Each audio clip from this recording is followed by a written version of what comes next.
Trump, one of the things people love about you is you speak your mind and you don't use a politician's filter. However, that is not without its downsides, in particular when it comes to women. You've called women you don't like fat pigs, dogs, slobs, and disgusting animals. Your Twitter account Only Rosie O'Donnell. No, it wasn't.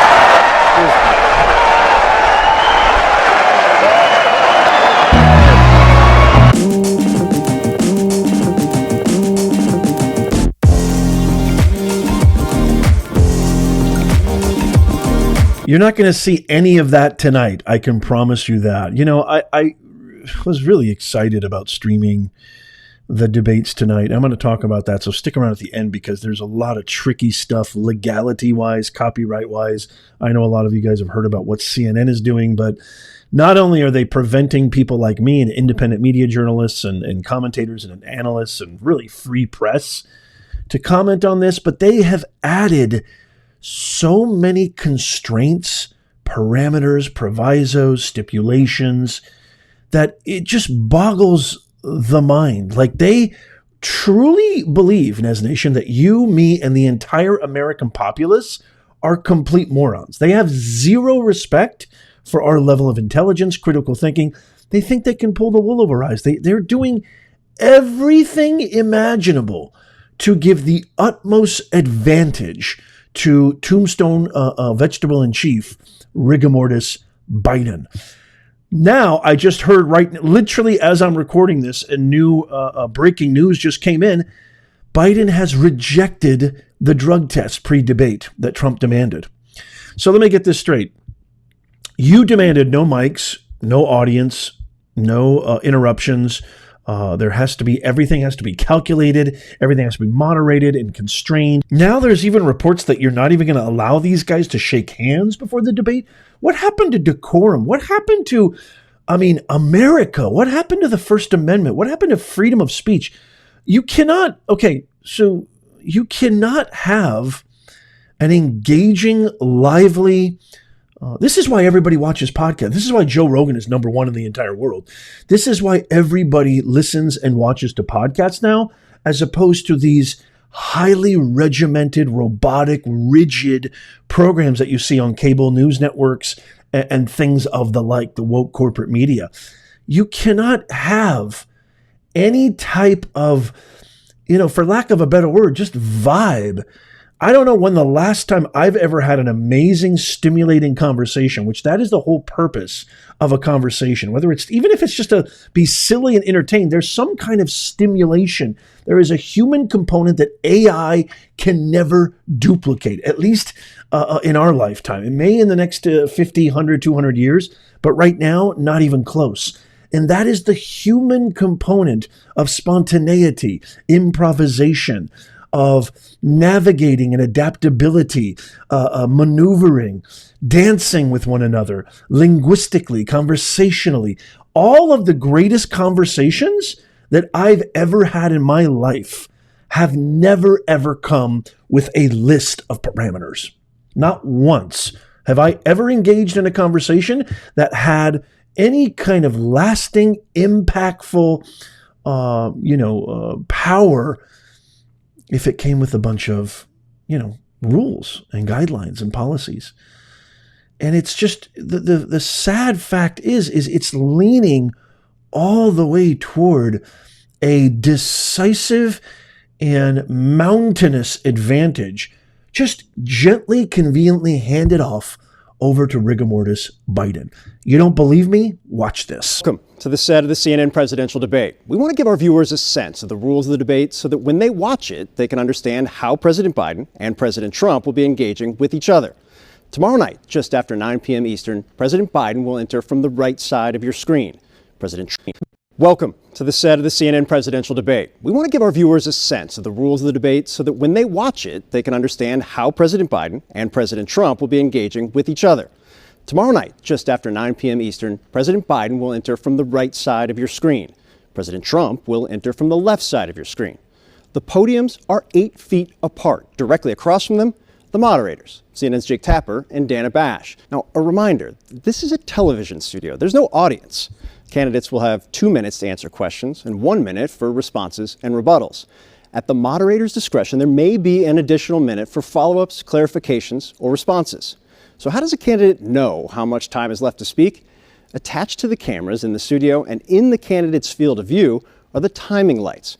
When the lights show yellow, there are 15 seconds left in a candidate's answer or response.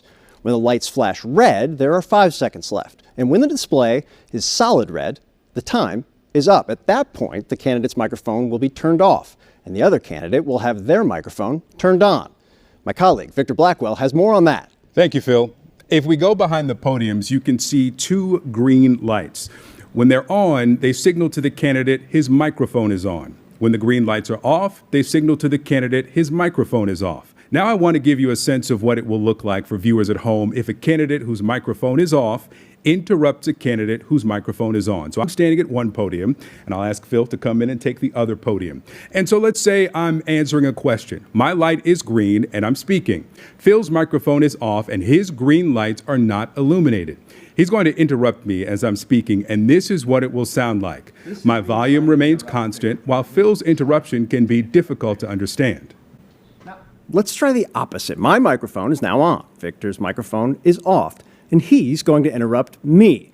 My volume remains constant, while Victor's interruption can be difficult to understand. CNN's production team has shared this demonstration with the campaigns earlier today, and we're sharing it with you, our viewers, so everyone fully understands how tomorrow night will work. Now, we should note, by agreeing to participate in this debate, both campaigns and candidates have also agreed to abide by these rules. The CNN presidential debate airs live tomorrow night at 9 p.m. Eastern. You know, there was a recent poll that was done on X by a really big, I can't remember who it was, a really big entity. And the question that was posed, it was a poll, are you going to watch the debates tonight? And it was 50-50. It was thousands and thousands of votes. I can't remember what the page was, but it was a lot, like tens of thousands, if not hundreds of thousands of votes. And it was 50-50. I mean, like something like maybe like 52-48 or something like that. 48% said no. And after really kind of like marinating on this and percolating everything that's happening and what they want to do, it just even confirms for me even more what venture capitalist David Sachs says, which is the main opponent for Trump tonight is going to be CNN. They are scared. This is desperation. I actually am very surprised that they're even allowing Biden to debate tonight, because he's been holed up at Camp David for seven days. God knows what kind of neglect he's given to his actual oath of office, actually running the country.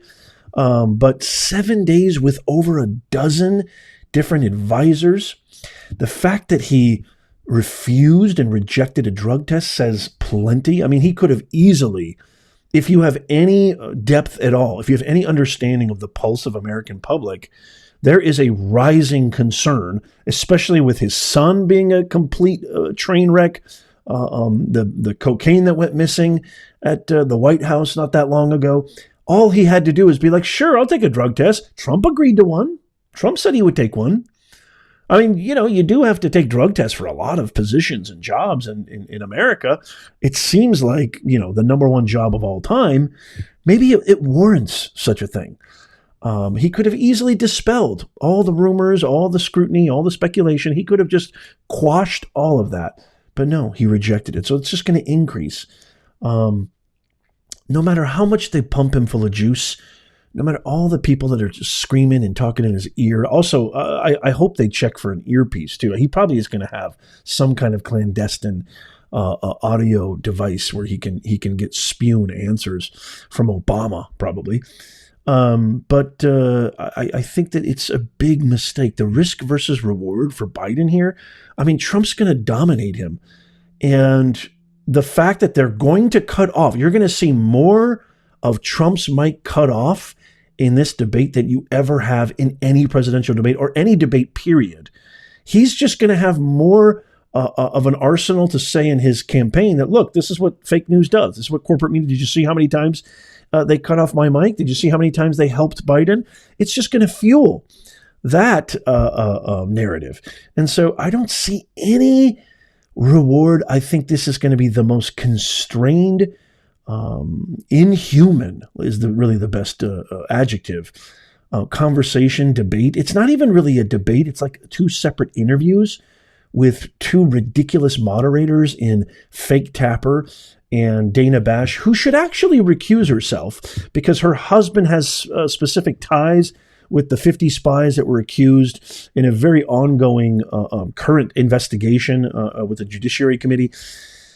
It's just I don't see. I'm still going to live stream it. There's a lot of new developments that have happened. I've made a bold claim saying that I'm going to live stream on X and Rumble. I'm going to leave those links in the pinned comment and description and show notes below. There may still be a slight molecule, snowflake, and H chance that I will live stream on YouTube, which is our main kind of hub for our channel and our platform. But I would love to see you over on X and Rumble, which is where definitively, no matter what happens, even if we do go live on YouTube, I will be going live on X and Rumble, and I would love to see you there. We're also going to have some special guests as well, so make sure you do that. But I want to hear from you with everything that CNN is trying to do with the infringement on the First Amendment and freedom of press, freedom of expression, freedom of speech. This sort of really Gestapo communistic, it's very communistic, oppression and censorship that they're launching against the American free press is really just egregious, to say the least, but just downright awful and anti-constitutional. What are your thoughts on this? Are you going to watch the debate? Are you going to join us? Let me know in the comments down below. Do you think that Trump is walking into a trap? Let me know in the comments down below. Do you think Biden is going to be rigged up with some kind of God knows what contraption, whether it be pharmaceutical or technical, some kind of earpiece or audio device? Let me know in the comments down below. I can't wait to hear from you. Again, make sure that you subscribe down below. Make sure you follow us on Rumble and X. The best way that you never miss out, especially if you made it this far, is to subscribe to our free newsletter. That's also in the pinned comment, show notes, and description. It's absolutely free. It takes you only a second. Tap that thumbs up, and I can't wait to hear from you. Check out these videos coming up on the screen right now. Subscribe and follow down there. And as always, God bless you, and may God bless America. I'll see you soon.